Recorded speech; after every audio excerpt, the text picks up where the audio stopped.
Previamente en un mundo irreal.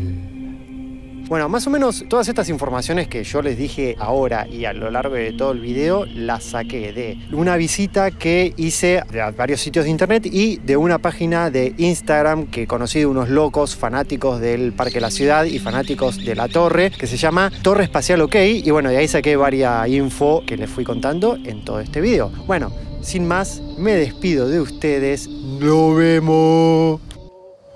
¡Flaco! ¿A quién le dijiste, loco?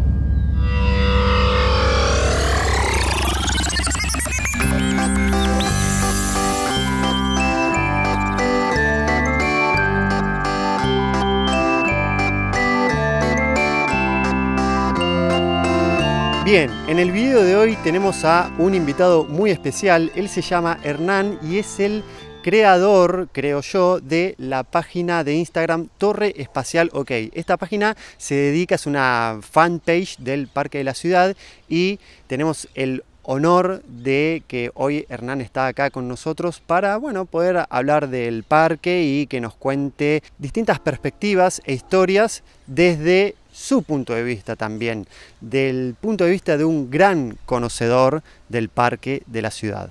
Espero que lo disfruten. Hola Hernán, Hola, ¿todo bien? ¿todo bien? ¿Loco? Bien. Bueno, primero, a ver, preguntarte, vos tenés una página de Instagram dedicada al parque, ¿no? Obviamente. ¿Cómo nació esa idea? ¿De quién fue la idea? ¿Quién la creó? Bueno, la idea de la página de Instagram en realidad surge, me tengo que ir unos años un poco para atrás. Nosotros teníamos una organización civil sin fines de lucro para colaborar con el parque. Eso nos llevó a, durante varios años, a obtener un montón de información, ¿no? A través de, bueno, de investigación y pedidos de informe y de conocer a diferentes personas. Nos llevó a copiar, digamos, mucha información sobre el parque, sobre la historia, sobre la actualidad de ese momento. De ahí surgió la idea de empezar a publicar sobre todo fotos y más que nada contenido histórico, por ejemplo, no sé, ordenanzas de la época de la construcción del parque, planos, folletos, historias también relatadas por muchos profesionales que trabajaron en la construcción del parque. ¿Cuál es el objetivo principal de la página? O sea, más allá de tal vez mostrar fotos o mantener vivo el recuerdo,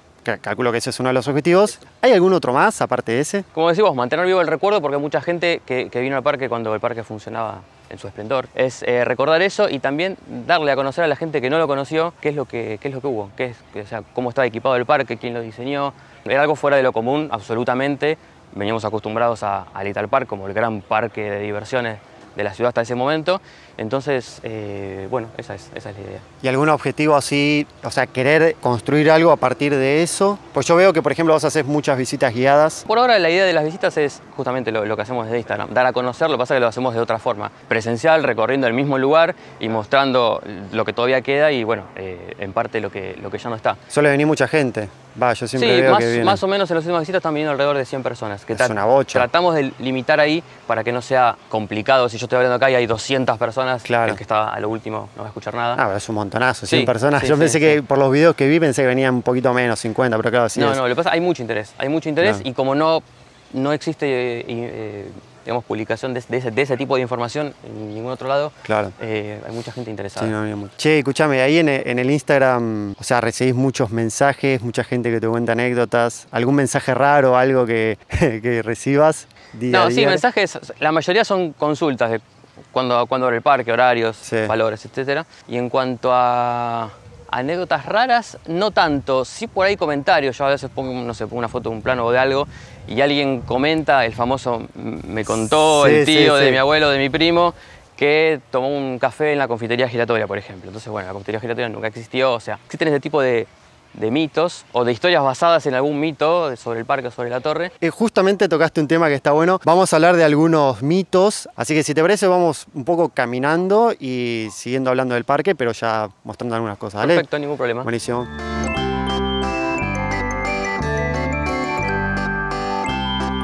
Bueno, estamos en el lago de los delfines, un lago meramente ornamental. Los delfines son una obra del mismo artista que hizo Gulliver, que es Juan José Militich. Hay otro lago también, ¿no?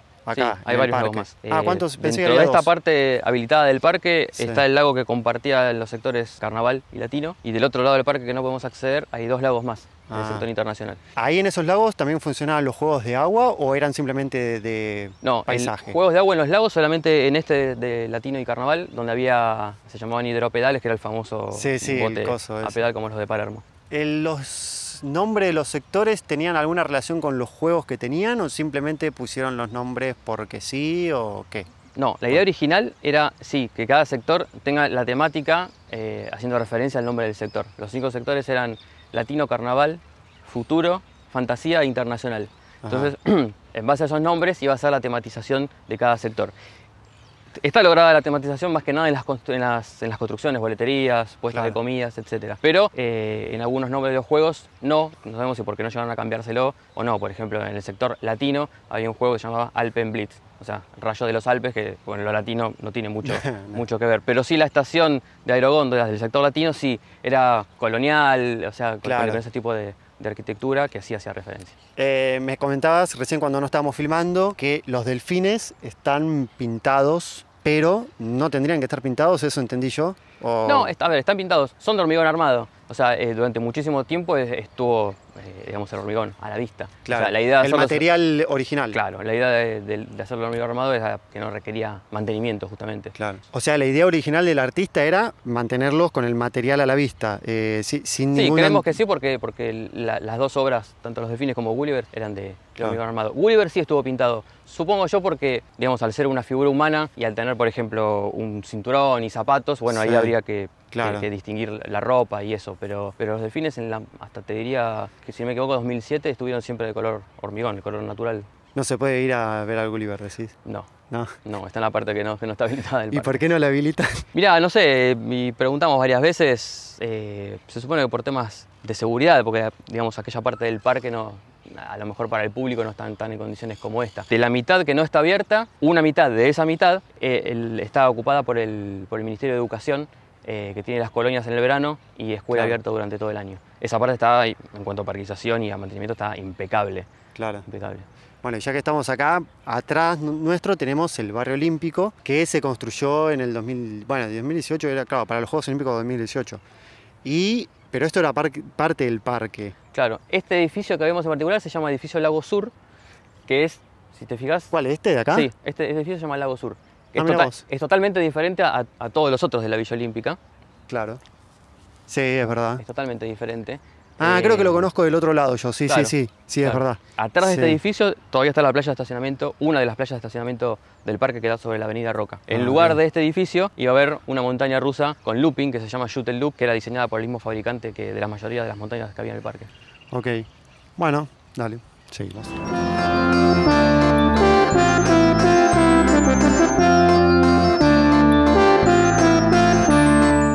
Bueno, estamos entonces ahora en el sector futuro. Siguiendo con el tema de los lagos, ¿tenías algo para decir? Que en el proyecto original se contemplaban 2 lagos más de los que te conté antes, debajo de la montaña rusa que estamos viendo, que es Vertigorama. Bueno, nunca se construyeron esos lagos, pero eran parte del proyecto. Me contabas unas cositas que justamente acá sí tiene que ver los juegos y un poco las construcciones con respecto a lo que es el sector. A la tematización, claro. Por ejemplo, bueno, por empezar la torre espacial y con ese diseño... La torre espacial es de... Claro, sí. Claro, estaba basada en la tematización del sector futuro, no solo era el futuro, sino también lo espacial. 2 juegos que se llamaban Enterprise, que uno todavía está en pie y el otro no está más, pero estaba en la misma ubicación, pero en espejo del otro lado del parque. Bueno, y las construcciones como las boleterías y los baños, que son totalmente diferentes a los del resto del parque. Las lomitas estas que me explicabas recién tenían algo, una función. Sí, esa que vemos ahí atrás, por ejemplo, se llaman bermas en realidad, cuando son así alargadas. ¿Cómo se llama? Berma, con B larga, berma. Okay. Lo que hacen es aislar visualmente el exterior del parque. Del otro lado de esa berma está el estacionamiento que da sobre la avenida Roca. Si uno pasa por Roca va a haber un estacionamiento enorme. Bueno, era uno de los estacionamientos del parque. Y bueno, esa berma no nos permitía ver ni el movimiento del estacionamiento ni el movimiento de la avenida. Entonces uno estaba acá adentro y se aislaba del mundo. O sea, más o menos como los casinos. Que te aíslan para que no salgas y sigas consumiendo y te sigas quedando. Exactamente. Era un poco también el mundo de fantasía, ¿no? que supuestamente se daba acá adentro. Está buenísimo. Yo viviría en un parque de diversiones. Pará, y te iba a decir otra cosa. Me olvidé, boludo. Te conté algo de la casa del intendente.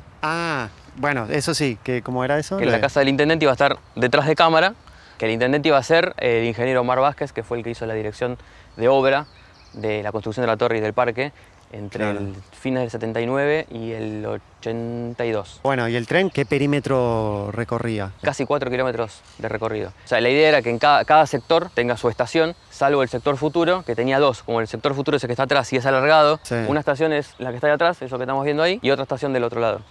Solamente funcionó la estación del sector Carnaval, que estaba atrás de Aconcagua. Así que lo tomamos ahí, dabas toda la vuelta y volvías a bajar ahí. ¿Vos lo tomaste al trencito? Sí, un montón de veces. Yo por eso, que yo recuerdo, siempre se tomaba ahí, era toda la vuelta sin parar, de nuevo hasta...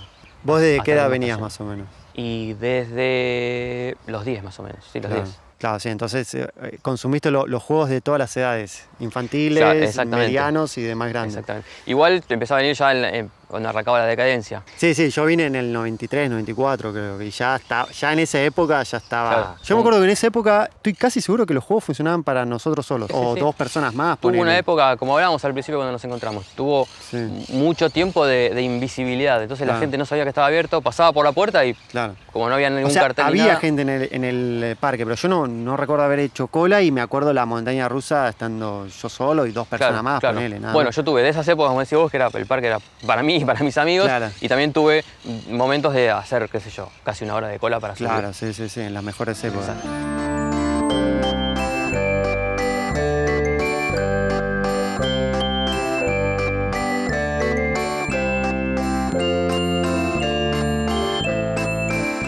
Bueno, y ahora estamos en la parte de enfrente de una de las montañas rusas estrella, de la atracción estrella, diría yo, al menos según mi opinión, del Parque de la Ciudad, y que nunca funcionó, que es Vertigorama. ¿Por qué?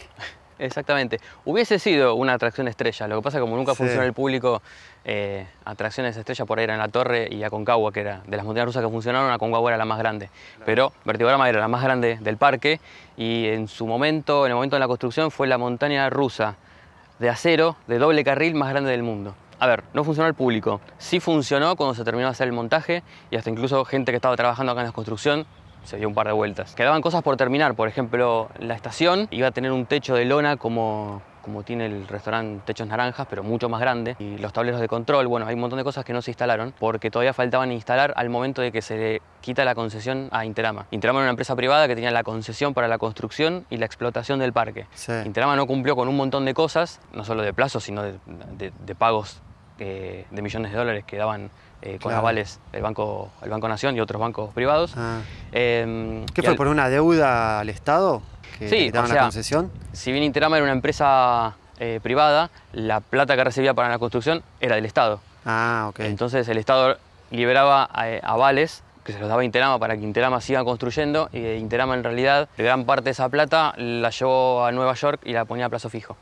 Entonces cuando tenía que disponer de dinero, tenía eso en plazo fijo y no lo podía liberar, entonces ahí se empezó a trazar en un montón de cosas. Qué vivos. O sea, la famosa bicicleta financiera, ponele. Sí, exactamente. De alguna forma es eso. Exactamente. Igual todo arranca ya mal desde entrada. Ya en el 78, antes de que le adjudicaran a Interama la concesión del parque, el Banco Nación ya le había dado un aval por 40 millones de dólares para que empiece a comprar todos los juegos y las instalaciones en Europa. Entonces, a Interama. A Interama. O sea, Interama todavía no había ganado, pero ya le habían dado 40 millones. Entonces, en realidad, ya estaba ganado de entrada. Nada nuevo, digamos. Si bien hubo una licitación, una apertura de sobres y todo lo formal, en realidad ya estaba todo definido. Fue todo el acting, digamos, para la gilada. Exactamente. A partir de ahí, Interama no cumplió con un montón de cosas. El parque tendría que haberse habilitado completo a mediados del 80 y se terminó inaugurando a medias en el 82, casi a fines de septiembre del 82. ¿Interama de dónde era la empresa? Argentina. Era Argentina. Eran 3 constructoras, 2 constructoras muy grandes de La Plata que todavía existen. Bavic,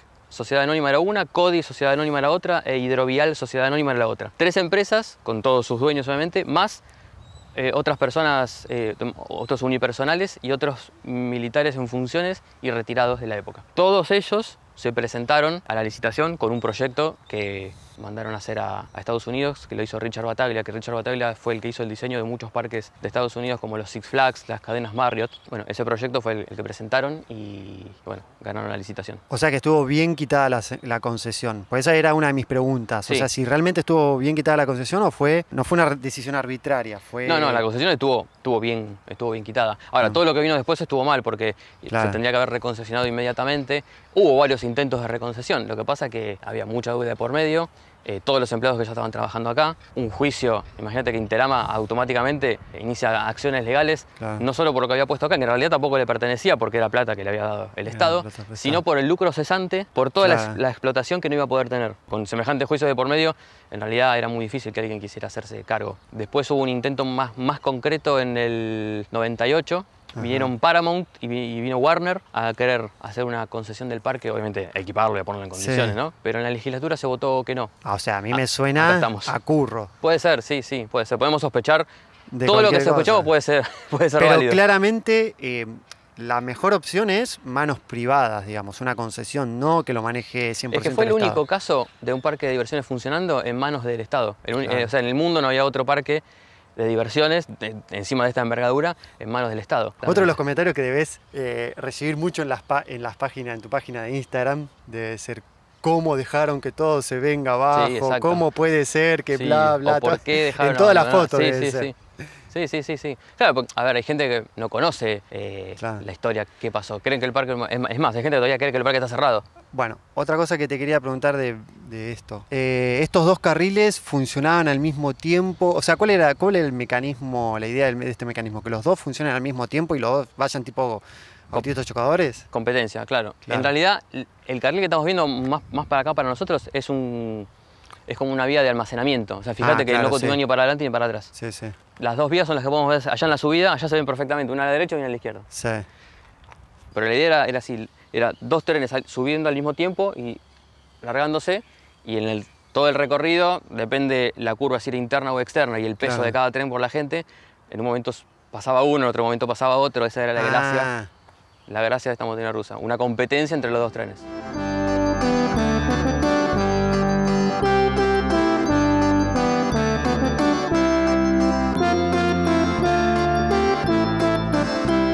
Estamos entonces en uno de los restaurantes. Hay distintos restaurantes de distintos colores y cada uno, ¿no? tenía... Acá estamos en techos naranjas, justamente. Sí. En una época funcionó Pumpernickel, en 2 o 3 años, a mediados de los 80. Che, y yo había visto que acá iba a ser también la de las primeras Pizza Hut en los 80. Claro, exactamente. Dentro de todos los restaurantes que estaban planificados para el parque, había 3 que iban a ser de Pizza Hut. Si no me equivoco, 2 llegaron a construirse, que hoy están demolidos.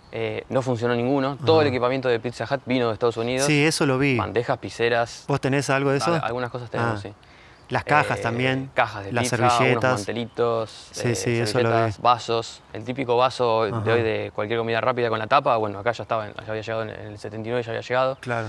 ¿Y ahora acá qué funciona? Ahora está en el edificio central la administración del parque. El parque iba a tener 10 restaurantes como este. Techos Azules es más cerrado, tiene un salón cerrado. Sí.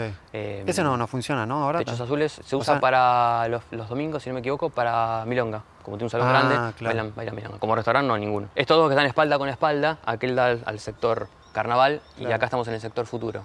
Lo mismo repetido en espejo del otro lado del parque, iba a estar techos violeta y techos multicolor, que iba a ser similar, no igual a techos azules, pero con diferentes colores. Ese no se construyó. Quedaron a medio construir. Hay otro que está a medio construir, a medio demoler, a medio derruir, como quieras decirle, que es lo que denominaban confitería Tudor, porque era el estilo arquitectónico Tudor o Neo-Tudor. Voy a googlear modelo Tudor y lo voy a poner acá. ¿Qué es? Según dicen, iba a ser como restaurante más categoría por la construcción. Tenía 2 hogares a leña reales con sus chimeneas. Sí. Estamos rodeados por un laguito muy lindo.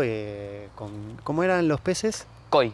O generalmente se dicen carpas de colores, pero ok, sí, lo conozco más que son los peces que están en todos los lagos, digamos. Claro, como el jardín japonés, por ejemplo. Este no es uno de los lagos que vos nombrabas. No, esto en realidad es solamente para que los decks de lo que era la parte, digamos, donde estuvieran todas las mesas, estuviera sobre el agua. Claro.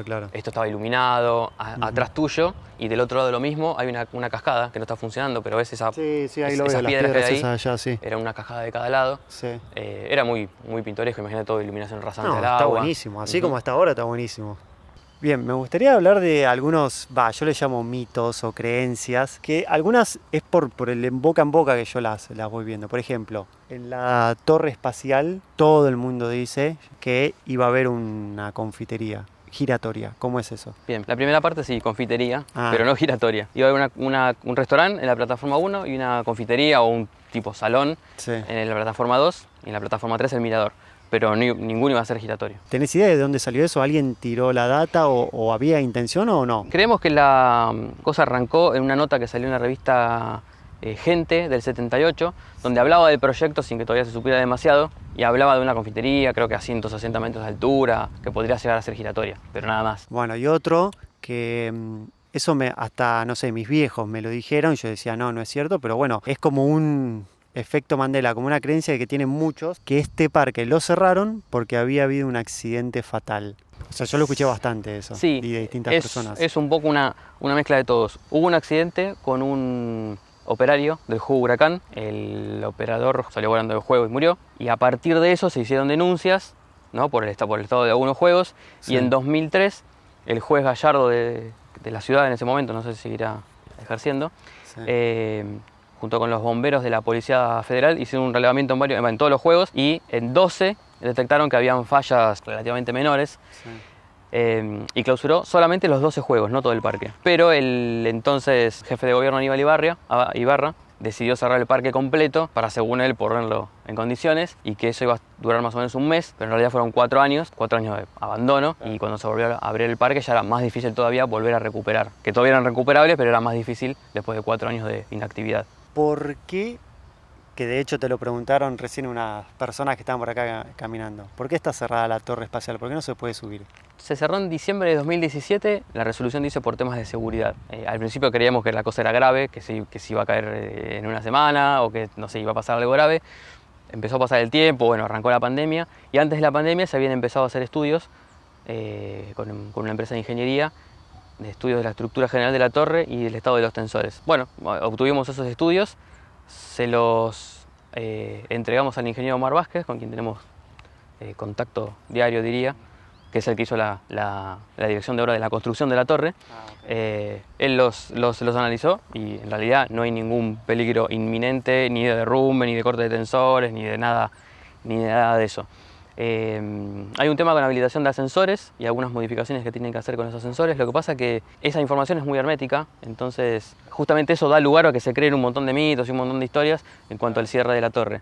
¿Y algo más? ¿Alguna creencia que quieras desmitificar acá o algo que hayas escuchado tal vez en algún video de YouTube o visto de gente que viene a visitar el parque, porque hay un par, y que no, que es información errónea o creencias erróneas? Lo de la confitería giratoria, que ya dijimos que Sí, iba a ser sí. giratoria, pero que no se inauguró porque la montaña rusa Vertigorama en su funcionamiento hacía vibrar a la torre y eso impedía, por ejemplo, eso es mentira, después que los tensores de la torre se agregaron después porque la torre se movía mucho con el viento, eso es falso también, eso sí se construyó desde el inicio, o sea, desde el diseño. Creo que esos son los más grandes. Y es verdad que ahora sería imposible, por ejemplo, que el parque vuelva a su funcionamiento, y una de las razones es porque está el hospital ahora y por una cuestión de contaminación sonora por los pacientes de... Yo lo No, escuché la eso. principal razón por la que el parque no puede volver a ser un parque de diversiones es porque no hay juegos. Claro. O sea, habría que reequipar el parque con juegos como primera medida, Claro. para que vuelva a ser un parque de diversiones y en base ahí ver cómo evolucionaría. Lo del hospital, en realidad, el hospital fue lo primero que se construyó dentro del predio del parque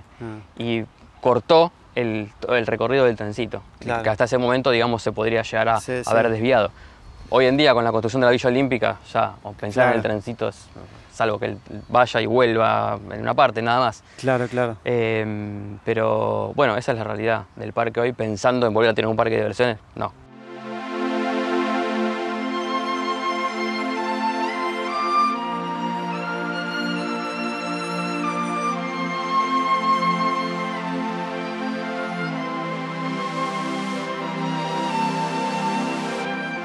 Bien, ya estamos llegando al final del video. Acá estamos en Skywheel, que es una de las atracciones, creo que la única que está La entera. única que queda entera, exacta, ¿No? intacta, sí. O sea, sí, es todo. Lo único, la maquinaria, pero después todo está perfectamente igual. La única que sobrevive entera. Sí. Bien, bueno, para terminar, para darle un cierre, ¿qué sentís vos cada vez que entras acá ¿Cada cuánto venís, más allá de las visitas guiadas que haces, todo? O sea, ¿cuál es tu sentimiento? Como que en cierta forma ya me acostumbré a lo que es el parque hoy. Pero sí, es caminar y venir, por ejemplo, con gente por ahí como vos que no, Claro. no conoce mucho o no recuerda. Y sí, es recordar los juegos, los sonidos. A ver, ya un poco igual lo contestaste a lo largo del video, pero ¿esperanzas de que vuelva a ser algo de lo que era? No, algo de lo que era, creo yo que lo único que sería la reapertura de la torre, por lo menos el mirador, que es lo único que me parece que, digamos, más real de que Sí. se pueda llegar a realizar. En cuanto al resto, lo que hablamos antes de juegos, los juegos ya no están o están, digamos, en este estado que, Claro, claro. digamos, volverlos a poner en funcionamiento a veces sería demasiado caro. Sí. No sé quién se haría cargo de eso tampoco. Y nada más, vale. Bueno, Hernán, nada, mil gracias por todo, vos. por prestarte, por estar horas acá, estuvo horas bancándose la filmación, colaborando con todo, así que capo total, mil gracias. Gracias a vos. Y bueno, nada, nos estaremos viendo. Nos vemos la próxima. Dale.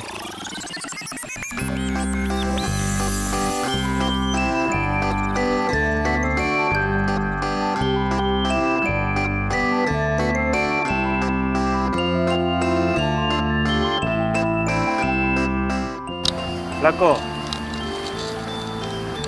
¿a quién le llamaste, loco? Quédate quieto.